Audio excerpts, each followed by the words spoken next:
जवानी में बीवी महबूबा होती है, अधेड़ उम्र में साथी और बुढ़ापे में नर्स। अगर मर्द की मौजूदगी में औरत को अपनी हिफाजत की फिक्र पड़ जाए तो ये मर्दानगी नहीं बल्कि हिवानियत है।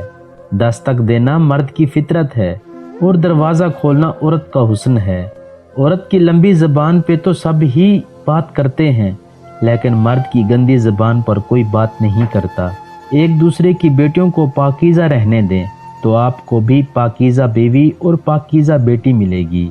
दुनिया में किसी भी रिश्ते से मोहब्बत की जाए या मोहब्बत हो जाए, ये बात अहम नहीं बल्कि अहम बात ये है कि खुद से मुंसलिक रिश्तों में मोहब्बत पूरे खुलूस से निभाई जाए। ये ज़माना सीरत का नहीं सूरत का है।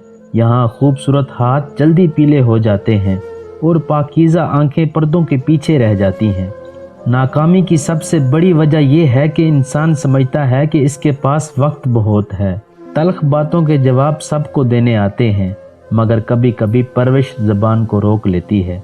ये तल्ख हकीकत है कि आपकी बात को तवज्जो आपकी हैसियत देखकर मिलती है। जिन रिश्तों की बुनियाद ही लालच पर हो, वहाँ से किसी भी एहसास की उम्मीद खुश फहमी के सिवा कुछ नहीं। जब मर्द औरत को जलील और ख्वार करने की आदत हो तो औरत उस मर्द से जान छुड़ाने लगती है।